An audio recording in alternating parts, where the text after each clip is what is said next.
hear a lot of ganolas or oofdas, displaying where I'm from.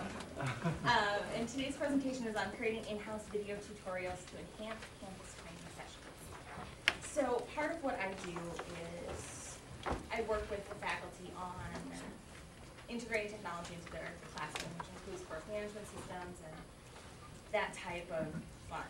So I've had to figure out ways to train people that are at the very basic level to the very high level. And part of my inspiration for today's presentation was creating video tutorials so I wouldn't have to do the same training over and over and over and over again.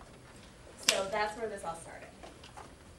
So a little bit about William Mitchell College of Law. We're going to see if this works. I'm really hoping that it does. Let's see. And I'm sorry that the screen size isn't that great.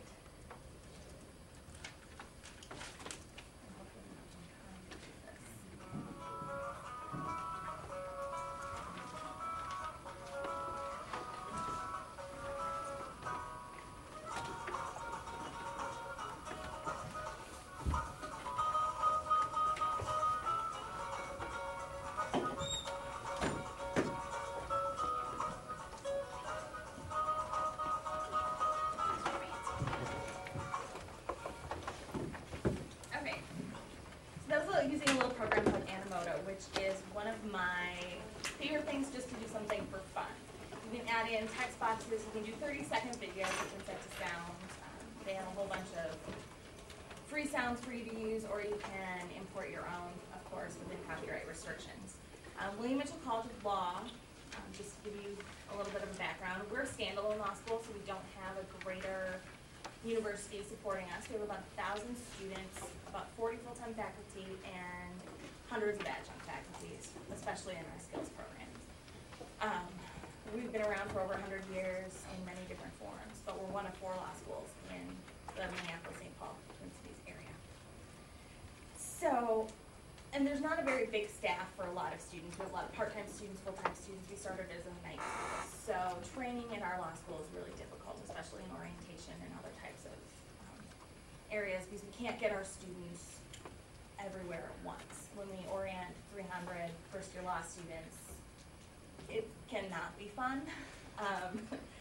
And so trying to figure out ways for us to help that training and make it a more positive experience for them is really one of our big goals.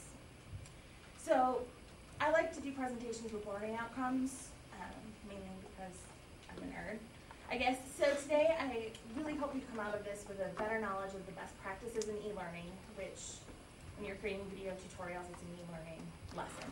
A better understanding of different screen sharing, video capture software products. We're going to do an overview of 3. And then hopefully you can come up with ideas that how you could use these in your own institution. Okay, so e-learning is the content, the instructional methods, and it's everything delivered on a computer or other type of device. It really started out when you just be at a computer taking a lesson, and the big history with e-learning is that it started out very textual based, just like a book. That as the technology's gotten better, it's become, well, I want to say more effective. But when it first started out, it was very text-based. It's like you were reading a book online, and wow, that's cool. It may not have been the most effective for your learners. Okay, so there are 3 different important aspects of an e-lesson. There are instructional methods, which are the techniques used to help the learner process new information that lead to learning. So everything from examples to practice exercises to simulations to analogies. It's the different teaching techniques that you use. And in e-lessons and video tutorials, you can use them all. And different softwares do each of these better. The instructional media are the delivery agents. So it can be everything from the computer to workbooks, even instructors can be considered instructional media. Handouts, all of that good stuff. And like I said before, web-based learning video tutorials started out looking a lot like books. And as you've probably seen in Cali lessons and other things, they don't look quite so much like that anymore. And the media elements are the text, the graphics, and the audio. And so it's all of these 3 different pieces that go together that help create an effective e-lesson. Okay. So there are 6 principles for effective e-learning, and in a lot of the video tutorials I've seen, especially with people just starting out, they forget about these, and it can really inhibit learning for your students. So here they are. We're going to go through them. I'll show you some examples. Okay, but first, why this is important. Okay, so when you process information, there are spoken words and there are pictures. Most of you are taking a look at the PowerPoint, well, and you're listening to me unless you have headphones on, which I don't think anybody does. So in any type of presentation, you listen to the spoken words and you see whatever's on your screen. So in your sensory memory, you're using your eyes and your ears, and it goes into phonetic processing and visual processing. Now, to make this even more complicated, when you add in animation with printed words, those are both hitting your eyes while the narration's hitting your ears. And so if you have too much animation with printed words or vice versa, it can really inhibit the way the learner processes the information, and they may not be getting everything. They may say that they're multitasking and they're able to get all of that information while doing a million things at once, but really our brains are not built to function that way. So making sure that there's not too much of one piece or one piece is going overboard is really important when you're creating new lessons. Okay, so we're going to start with the multimedia principle, because this is the most, well, it's the easiest principle of them all. That it says adding graphics to words can improve learning. So having a picture of the sun and the word sun by it, when you're teaching children how to read, that's using the multimedia principle. So the trick to it is using graphics that work with text, so that you're not just using something out of the blue, which are decorative graphics. So these are usually things to make it look pretty. And if you go overboard with your decorative graphics, it may hurt your learner. Okay, so representational, everybody can check out my William Mitchell ID over there. This is actually a screenshot from one of our training sessions for our circulation desk in the library, and it's representational graphics are visuals that illustrate the appearance of an object. So showing somebody what an ID looks like, or what the proper form of identification is. So we had some people who didn't know what an attorney's license looked like because they'd never seen one before, so when somebody presented it, they hadn't associated the two. So in training, having an example of that or having an example of the ID card can help the learner work better to process the information. Okay, organizational graphics. Everybody loves a good org chart. So this is actually the org chart of the U.S. government, so that's it. I mean, it's not complicated at all. But it shows the qualitative relationships, so how things relate to each other. Relational graphics, it's more of the quantitative, so pie charts, that type of thing. That's showing how things connect in that respect. Transformational, so showing the state of one thing to another. Time over space. A lot of online training videos use transformational graphics. Interpretive, so this is actually a visual on, it's going to make you guys guess, but it's how HD radio works. And so to take a big concept and then show it in a diagram to make it concrete, that's an interpretive graphic. And a lot of interpretive graphics are also used in e-lessons. Okay, so the contiguity principle, which I never know if I'm pronouncing right, so I'm just pronouncing this the contiguity principle, and you guys can not call it. Contiguity refers to the alignment of graphics and text on the screen. This is a bad example. I wanted to show you a bad example first. As you can see, the text at the top shows one step, the text at the bottom shows another step, and then there are big arrows that aren't really connected to the text. So it's not really relating the information to the learner. That you want it close enough together that they can associate that information. So a better example would be this, with the pictures and the words right below it, and since we read left to right, showing the different steps with the words. So text and pictures near each other. Okay, the Modality Principle says that explaining graphics with audio can improve learning. So just like graphics with audio can improve learning, graphics with text can improve learning, graphics with audio can also improve learning. again, because if you're going to have narration, it's hitting the ears, it's your auditory component.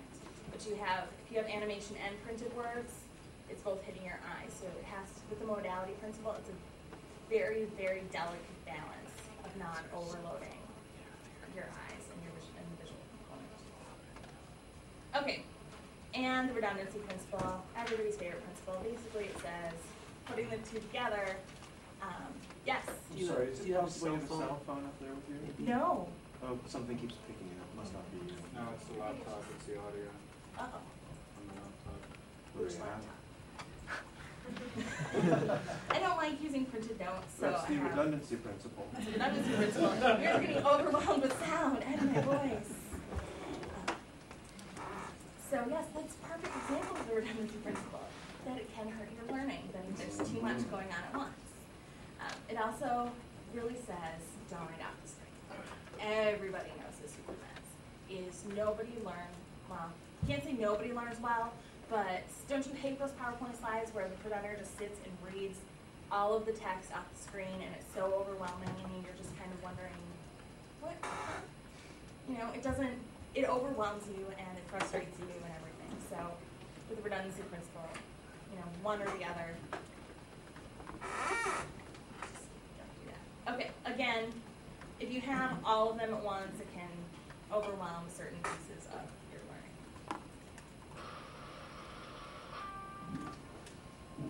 Everybody loves good PowerPoint animation, don't you? So, the Coherence Principle says that using gratuitous visuals, text, and sounds can hurt your learning. And I have another example for you. I can find my mouse here. There we go.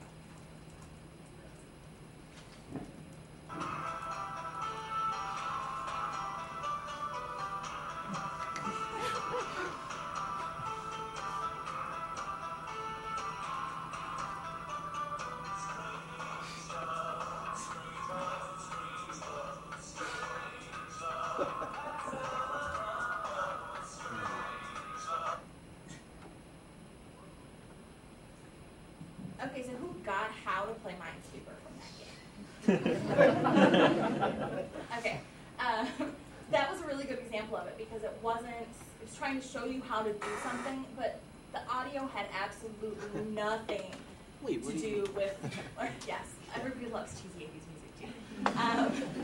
So actually I kind of like that. I'm going to have that song stuck in my head for the rest of the day, and probably none of you will too. But our learning. Yes. But there's nothing really about that audio that hit into how to play that game or how to do that task. That it probably would have been better that if they had that music, if they had little text boxes going up, or something for people to read, is saying, click this square, here's how you mark a flag, here's how you do this is why this is appearing. That if you are really teaching something, you need to not buffer it with cheesy 80s music. Okay, and apparently I have more gratuitous visuals in there. Okay, I'm not stopping. Okay, and then the personalization principle is using conversational tone and other different pedagogical agents to increase learning. So really don't sound like a robot. That is really hard, especially if you're recording your voice over and over again, doing tutorials, that you can get bored with it and you can lose the excitement from your voice and everything. But it's really important to make it sound exciting for the students, that you aren't speaking in a monotone voice and you don't have any inflection or anything. You want to make it exciting. So make it personal, tailor it to their learning, and we'll go into examples about that in a moment. Okay, so 6 principles. I hope they weren't too hard to understand. Multimedia Principle involves using graphics, contiguity, modality, redundancy, coherence, personalization. Okay. Okay, well that turned into a funny bullet point, didn't it? Okay, so questions to ask before you start doing any type of video tutorial, screencast, anything. What's your goal? I like having a purpose, and I think too often people use cool new technologies without a purpose. And that's like my pet peeve with most of my coworkers who are probably listening in and nodding their head. That I always have to have a purpose to what I do, that if I'm going to do a screencast and I'm going to spend the time that it takes to do one, I need to have a goal. So what am I trying to teach? Also, who is my audience? That I'll use different techniques depending on the learner. So if I'm showing something to faculty, it's going to be very different than what I do for the students. And same with if it's with my coworkers, I'm going to use different words and probably not connect things as much because I know that they'll get certain pieces or certain jargon, that type of thing. And then what's the time frame? Is how long do you want to spend on it? Because if you want something that's this amazing tutorial, you're going to spend a hell of a lot of time on it. But if you want something quick and dirty and just throw it out there for somebody to see to teach them once, then that's a whole different story. You have to kind of take all these different things into effect. That if you're just showing somebody how to use a library catalog really quickly, you can just go boom, boom, boom, here you go, search this. But if you're trying to teach a really intense concept, then it's going to take a lot more time. Okay, so back to goals in an e-lesson. Usually it's called inform or perform. Are you trying to inform them of information? Are you trying to teach them how to perform a procedure or perform a principle? So, inform a lot school, communicate information, telling people what a tort is. Perform procedure, I used this a lot when I worked in our circulation department because we had a lot of very task-based things to teach people. And when you're training 30 students every couple months on how to do things, it was really kind of tiring after a while to teach somebody how to check out a book. And then perform principles, so it's more the bigger concept type thing. And again, different softwares do these things better. So each of them do different things. Okay, so depending on what you're trying to do, if you're trying to do a fact or a concept or process, procedure, principle, again, it's going to be different types of screencasts or different types of things in any learning lesson. You're going to use different graphics, you're going to use different audio, you're going to use different, all these different pieces have to build into your lesson and what you're doing. Okay, so now to the fun part, screencasting products. There are just a few out there, one or two or 40. This is just as many as I could fit on my PowerPoint slide. I have my favorites, and you're going to notice that I have a very, very clear bias for some, and it's mainly because it's what I'm the most comfortable with and also what I found is the best. But my biggest piece of advice to anybody who wants to use any of these is to find one that you're comfortable with and that's easy for you to use. That's really the biggest thing, because if you're comfortable with it, you can create really great lessons or e-learning lessons or tutorials or whatever. Okay, so the first one we're going to start with is Jing. Who in here has heard of Jing? Yay. Okay, Jing is, oh, you can't see my little yellow, if you saw my little yellow orb on the top of the screen earlier, that was Jing. It's by the same people as Camtasia, so it's by TechSmith. It's free, and it's best for those quick and dirty on-the-fly tutorials. So if you're doing if somebody's asking you how to do something and you just want to show them quick and you can't walk over to their office on how to do it, doing a Jing video is probably one of the easiest things to do because it's a small piece of software to install on your computer, and you can do screen capture, so screenshots, or you can do screencasts. And it does audio and it does video. They're limited to 5 minutes or less, so you have to be terse when using Jing. It's hosted on screencast.com, or you can download it, but you can't do both, which is one of the downfalls. So if you save it on Screencast, you cannot then save it on your own computer. Unless there's some workaround that I haven't found yet, but it's one or the other.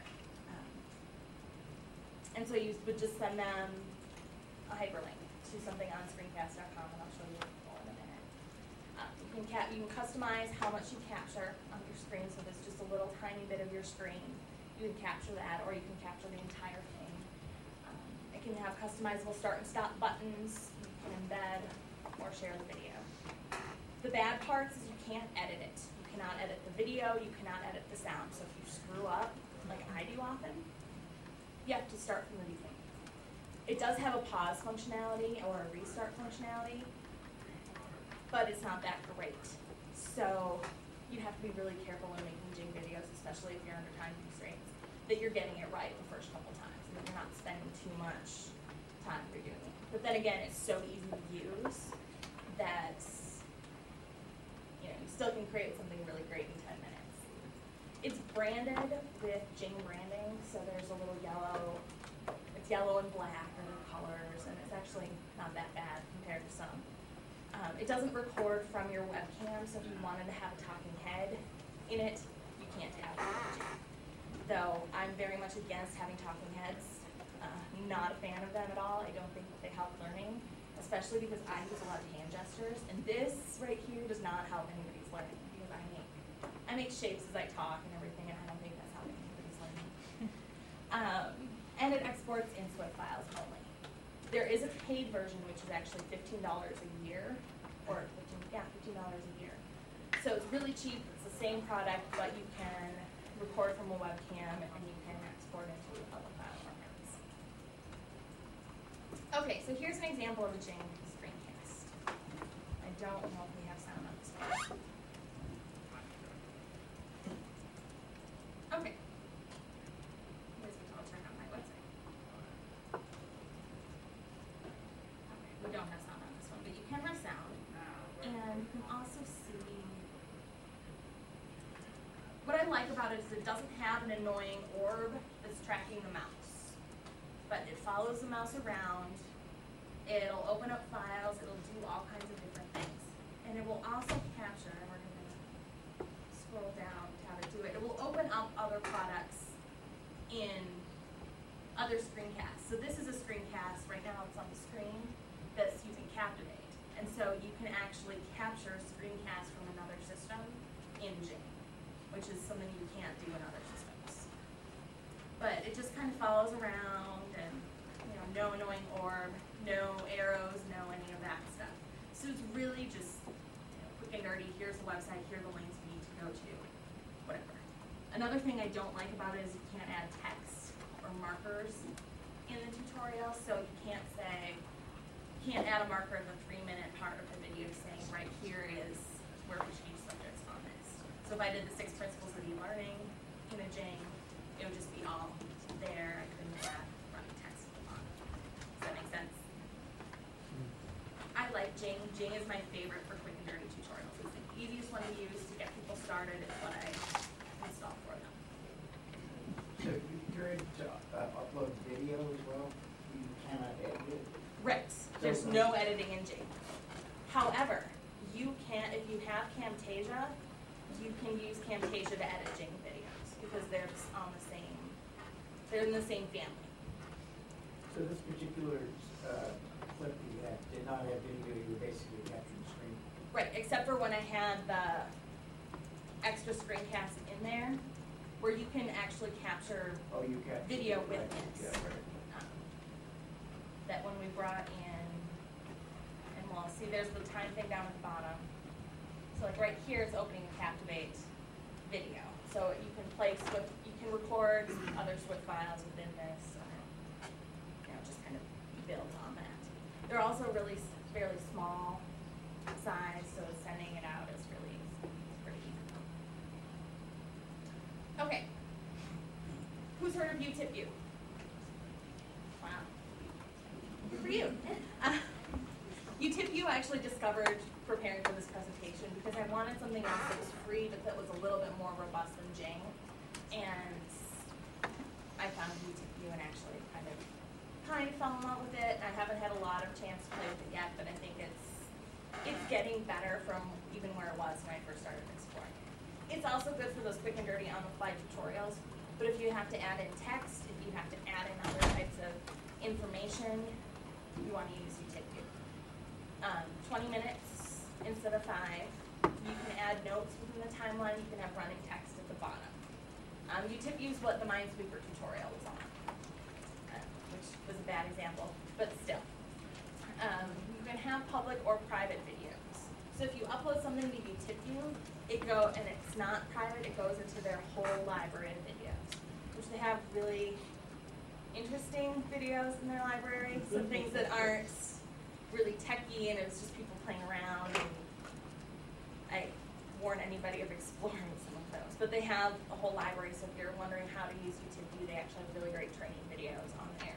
They have different things on using Microsoft Office, using things in just how to set up systems using Vista, all of that stuff. So it's just a whole bunch of people got together and started building this library of videos. It defaults to your full screen, so the entire screen can zoom in, but it doesn't default to that, and actually was really kind of finicky trying to get it to zoom down a little bit. You can embed it, you can share it, you can add annotations and text at the bottom.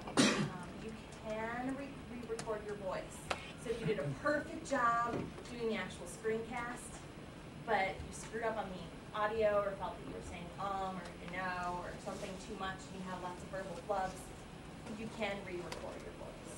And that's one of my favorite things about this is sometimes you get perfect video and then you screw up at the very, very end and you can't edit it out.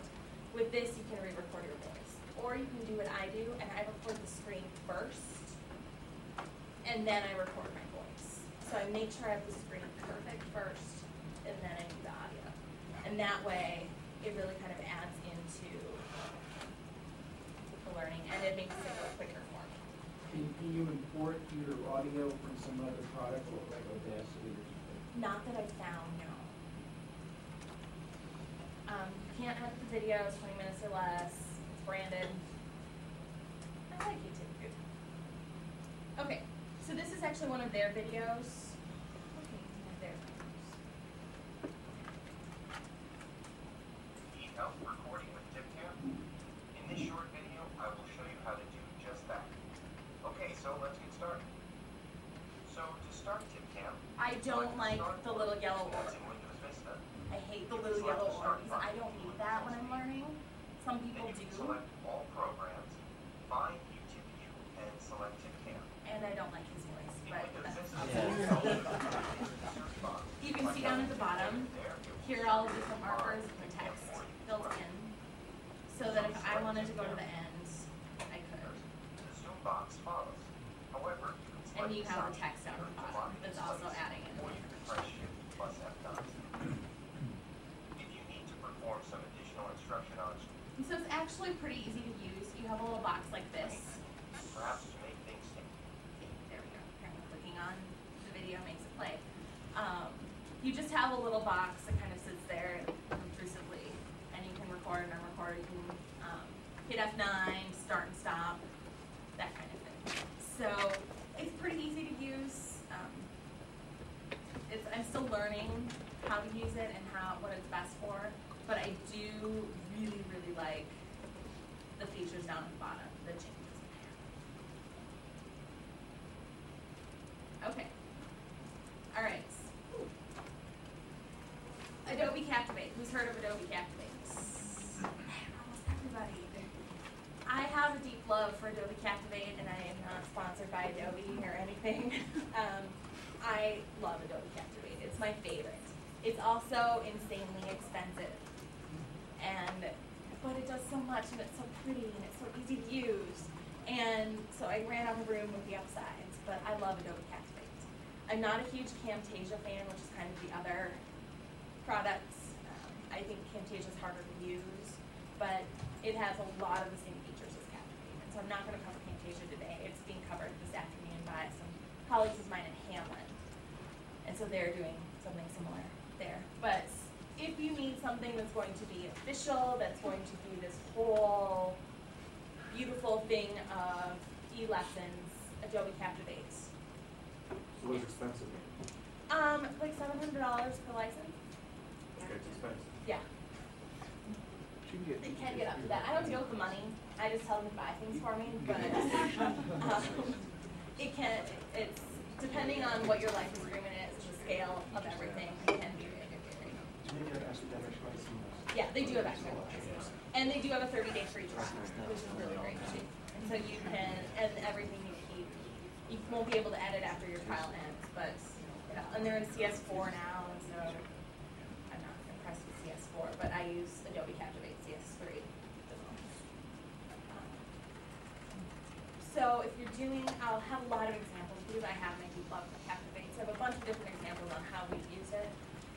Creating a table of contents. So if you have a big lesson, so if you have different pieces to it and you don't want to just have it in one big thing and make people go through the timeline, you can have the flash buttons and everything. Here I am talking with my hands again. You can have tables of contents, intermediate web pages, everything run in this one file. So it can be really, really pretty. You can have multiple recording types. So if you saw with Jing and uTipu, it's all pretty straightforward. You go here, you put here, you go here, you go here, you go here. With Captivate, you can actually make it interactive. So if you want to do, I'm thinking about circulation desk training that we've done, or if you're trying to teach somebody how to do a certain procedure, you can show them an example. So you click here, click here, click here. Now it's your turn. So they need to actually interact with the tutorial, and that can be pre-recorded within Captivate. So they actually have to go in, fill in the information, click next, or they can't go to the next step until they've completed it. So that's all built in within it when you record it the first time. So it's really pretty. There's no time limit on recordings. You can capture areas, whatever areas of the screen you want. You can import PowerPoint slides. There's a little finickiness to it because you want to make sure the PowerPoint slides are the same screen resolution as your tutorial, otherwise it gets blurry and it looks icky. You can, my favorite feature is that you can export your tutorial into handouts with very little post-processing. So if I have instructions on how to use the discussion board within Blackboard, I have it so that people can watch it and it has audio and everything, and then I can export it into a PDF and hand it out or give it to them in a training session or say, I know you like to read this more and I know you don't like to do tutorials, but here's everything in PowerPoint, so I'm not creating a separate set of training materials. So that's all within one thing. The files are really, really big, and so sometimes I think my IT department doesn't like me for that, because I run out of storage space on the network all the time. It needs a lot of processing power. Otherwise, I was going to remote desktop in, but my cute little PC over here does not have the processing power to run something like Captivate. It can run Jing and uTipu though, because those are they're very light. A Mac version is in beta, which is one of the most exciting things that I found out, that they're beta testing a Mac version. It used to just be straight up PC. So I'm really excited for the Mac version because I'm also a Mac person. Okay, so how it works, and it's kind of ironic that I had to record how Captivate works in Jing. So okay. And here we go. Okay. So it's really easy, and you have a lot of, they give you a nice menu to start with of, do you want the custom size, do you want the application, do you want to do a scenario? So we have somebody who likes to do scenario testing, so what if you made a decision, yes or no? Okay, if you selected yes, you're going to go over here and answer these questions. If you selected no, you're going to go over here and answer these questions. It does that, which is really cool and useful, not just cool. You select the recording size on your screen. You can select different recording modes. You can record your audio right away or not right away. I hardly ever record my narration right away. The initial recording is the really, really easy part. It's the editing after that that you need to be particular about. You can have all the different modes, so if you want to incorporate the interactivity within it, so you have the click here, yes, you answered that right, or click here, no, you didn't answer that right. And you can build that in right on your first recording. You can also do all of them at once, too, that doesn't hurt it either. So if you want the example first, then the interactivity piece, those are recorded at the same time if you check the right boxes. So, what else? You can have customized keys. So if you want F9 to start, F10, so if you're doing a lot of different pieces and you know you're going to be starting and stopping, you can put that within your system. You can do that with Jing, and you can do that with uTipu and Camtasia as well. You can put how you're going to encode it, all of that type of information. kind of how it works. Okay. We've used this for a lot of different things, and this is kind of where it goes back to the in-house training. We're a small institution. We don't have a lot of staff. We don't have a lot of money. So, but we have a lot of people. We have a lot of students. 1,000 students for a law school is pretty big.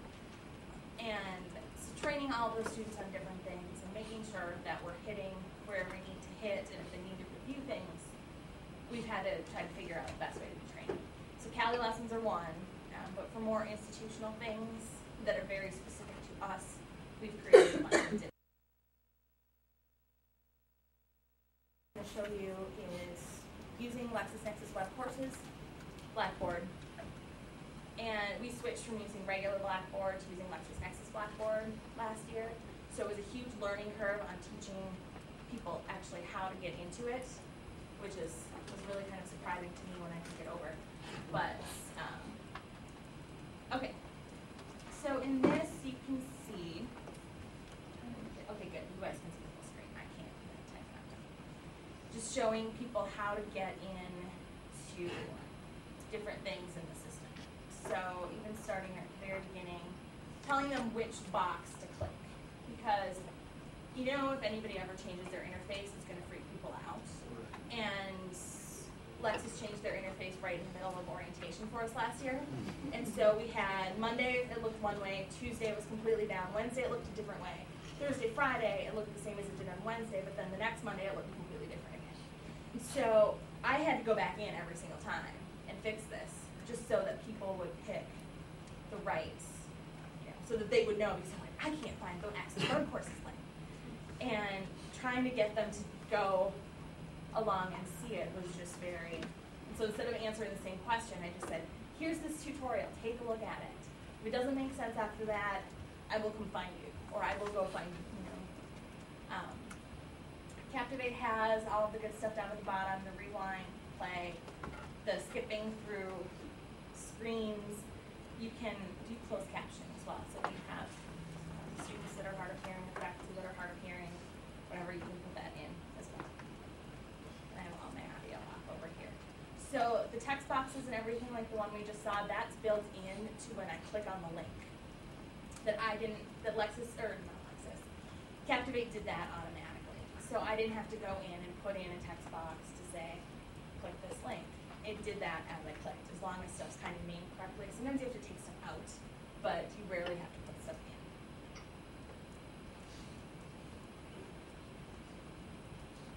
So let's see what else. So that's one, and so the big one was showing people how to set people enrollment options and all of that. So this is one that went out to all of our administrative assistants, so that they could see how to do something, because they don't have time to go to sit in a computer lab to learn something. They needed to learn it when they needed to learn it, not 2 weeks before orientation. So I like these for pointed. And so we've kind of set up a whole library. The other one was back when I ran our circulation department. I had lots and lots of students to train. And this is a huge file, so it takes a while to load. So what we did, so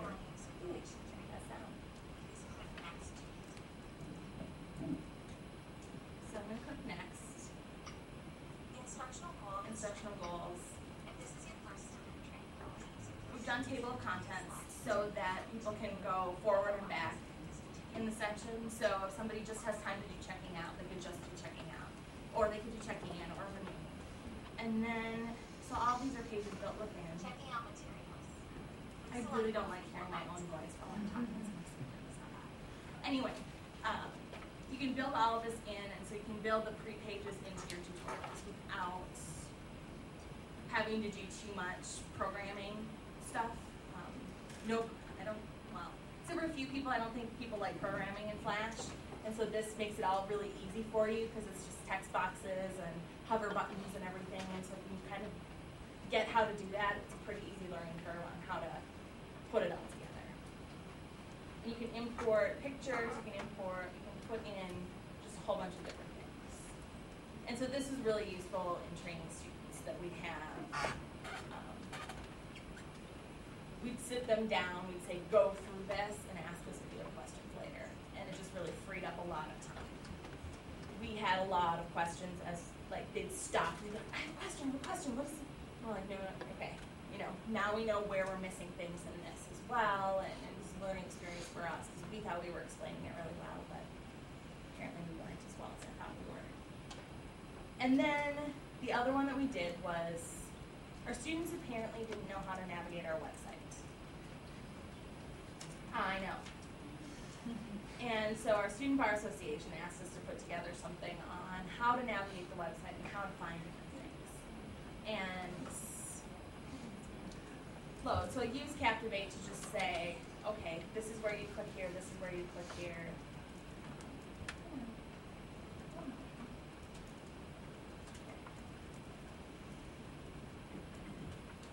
Okay, there we go.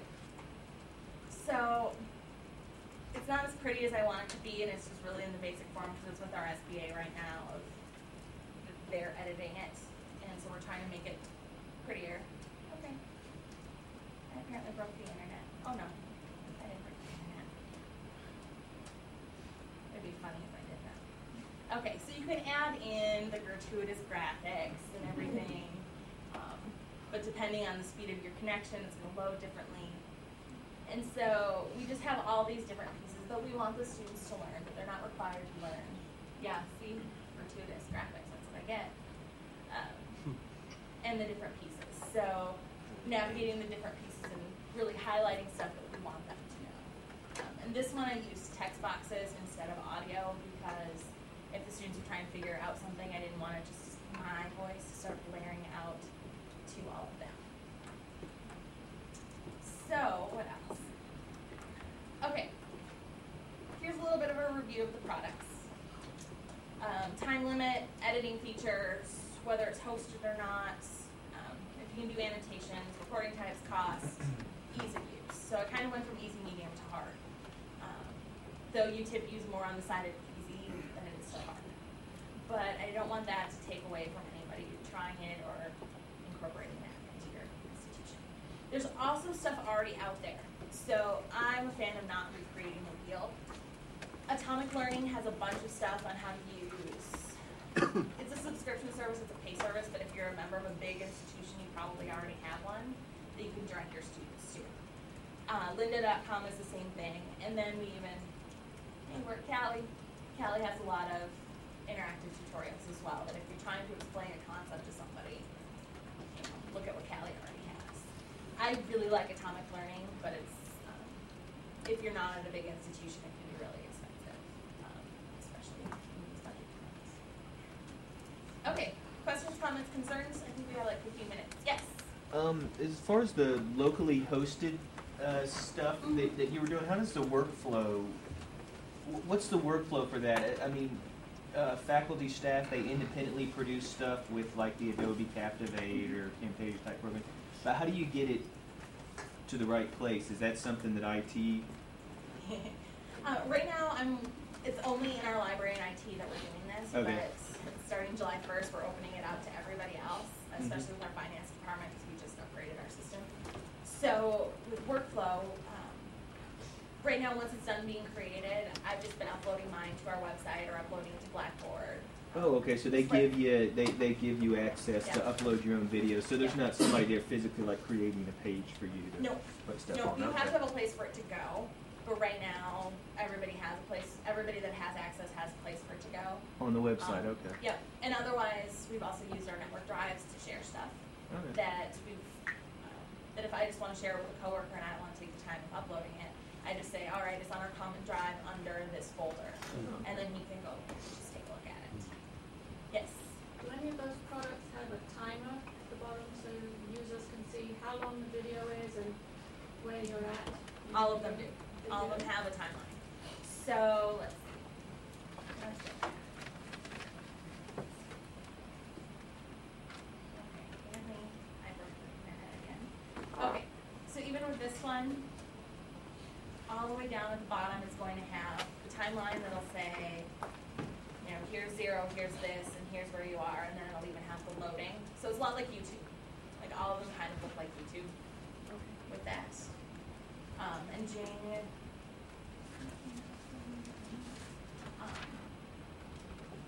And Jing even kind of has the same thing of, they'll all have this. Sometimes I don't like my little tiny laptop. Yep, right down here. So once we hit play, it may not, this one I don't think I built in the timeline, but it will say where you are. So like right now we're. But it doesn't say how long that video is. No, it doesn't. And I think that's something that you have to build in as the timeline. You hover over the top. Oh.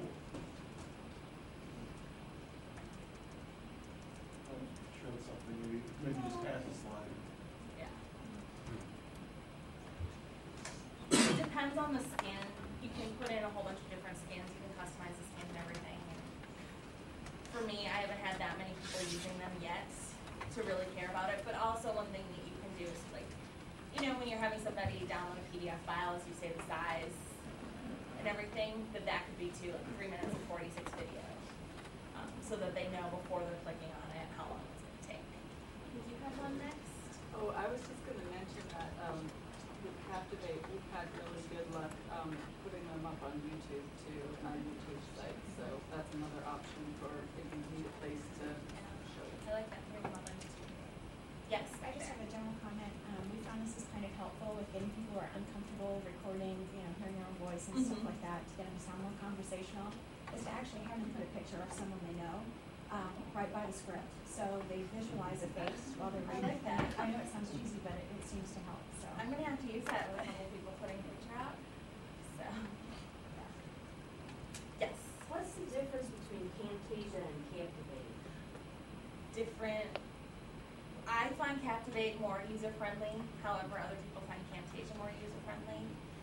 They pretty much have the same features. Captivate, it's sometimes harder to edit certain things in it.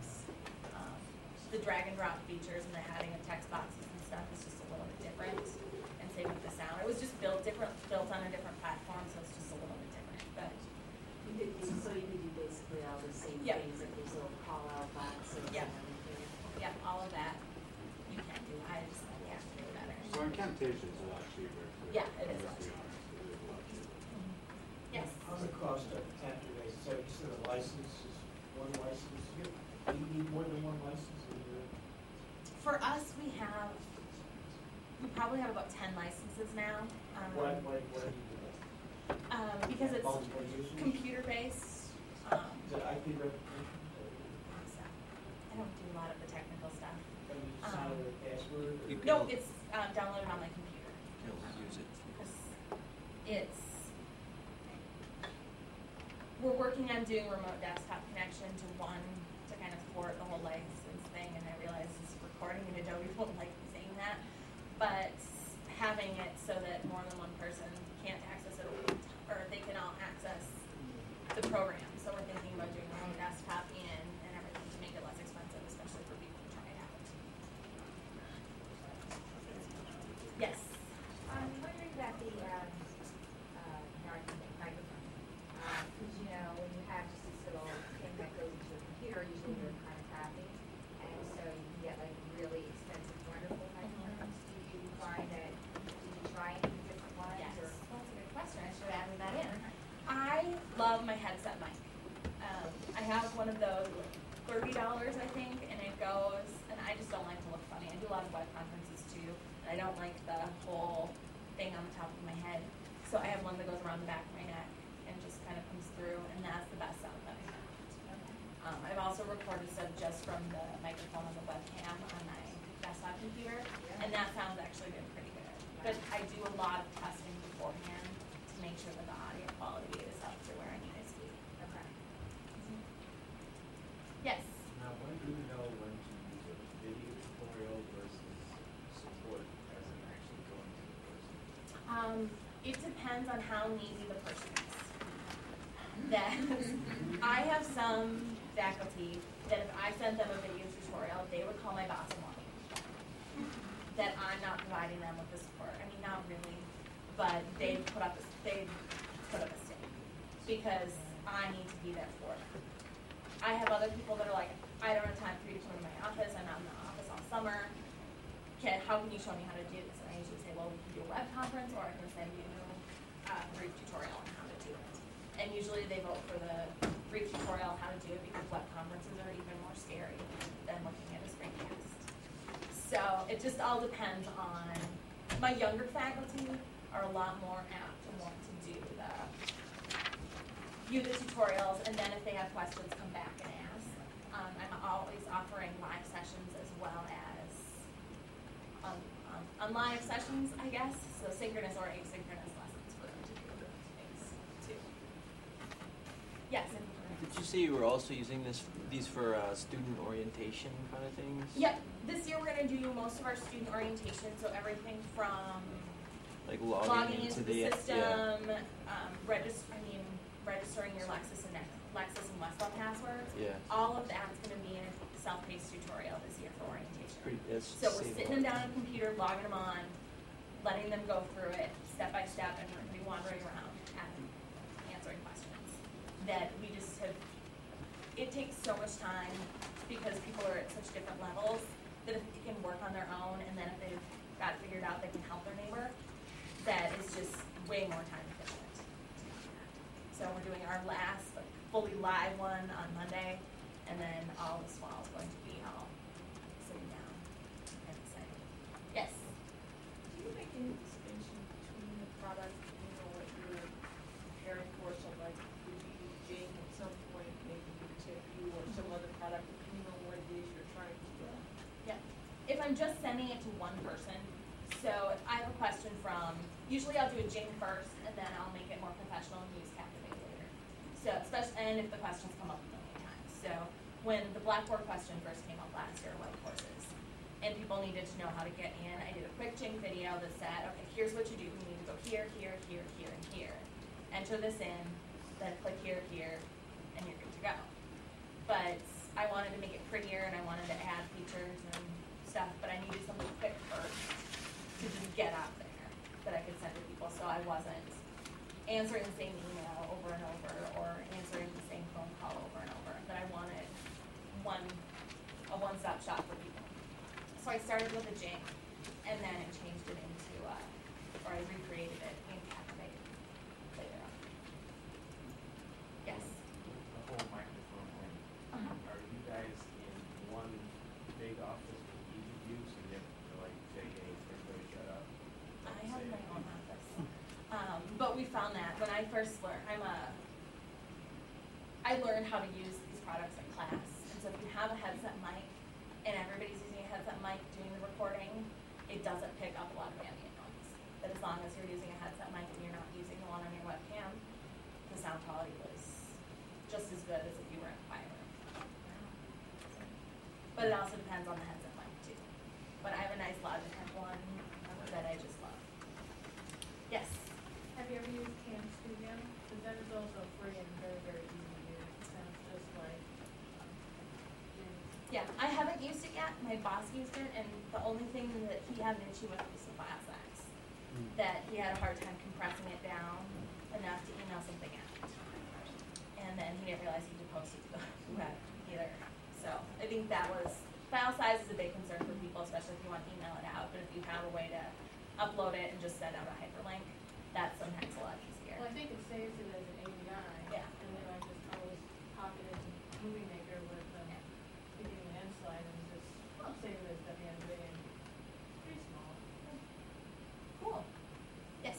Now, with that subject, do you use any kind of Florence Studios or anything like that to actually compress the file, or do you email it, or is it just Windows?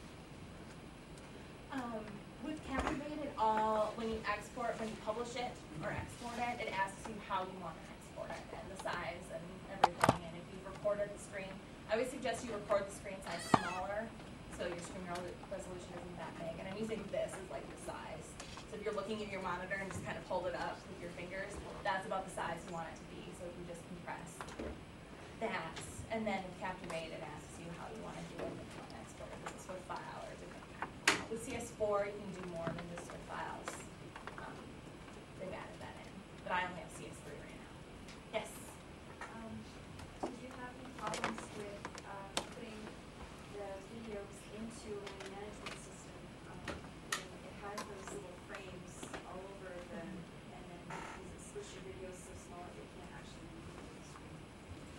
I had problems with putting it in Twin when I did one in, I want to say I used Camtasia first. I used Camtasia for a while, and then I switched to Captivate, and then I fell in love with it. I had problems with it in Twin, but have not had problems with it in Blackboard. But as long as you've recorded it in a certain size, you can also move stuff around in Blackboard.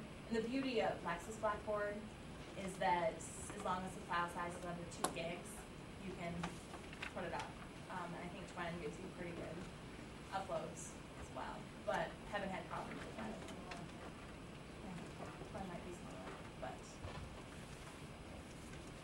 yes. Do many of the Captivate capture tools use H.264 coding? And in the latest version of QuickTime will play that, but I have no idea what kind of coding that is. H.264. it's just, it package, when it's packaged up, it's really, really small. Oh. It's great for streaming video, Okay. especially off of a media server. You know, and now you're running into compatibility issues with Macs versus PCs. I try to Windows keep. Media Player is not going to play an H.264 file. I try to keep all the post-processing out of it. Like, I try to do as much myself because I don't want to impact other people's workflow when I'm doing this. So I don't want to have to send a file.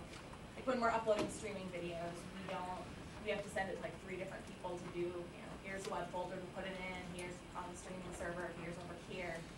With this, I just want to be able to just upload it and go. And so if there was if I needed to compact it more, I think I'd have to impact other people's workflow. But for right now, I haven't gotten any nasty warning messages from people yet. And they don't take more than 30 seconds to start loading and playing for people. Even the really, really, like, the 400 meg one is that circulation tutorial. That one's 400 megs on my desktop, and that took 30 seconds maybe to load the whole thing on the web. So, I think we have time for one more question if there are any. I started with Animoto, you mentioned Mhm. that. You used only the free one, the 30-second Yep. one. Did you find, have you experimented with the one that you paid for rather than? I'm getting the one that I pay for. I'm actually getting a whole like center at work where I get to download all of these tools and play. But I just had the 30-second one, which I like, and it's kind of. But they're not really instructional, they're more. Right. Well, I've seen them actually. If you go to the Animoto website and you click on education, they actually have a couple different instructional videos on, because you can add in text. So if you're trying to show somebody what something is and you want to introduce a concept but you want a little flair to it, you can just, you know, piece together an Animoto video, play it, and then go on with your presentation. Just to kind of have a fun little introduction. I haven't found a lot of utility for it yet. I just think it's one of those things that I just think is cool, and I'm going to find a utility for it to make sure I play with it. So thank you all for coming.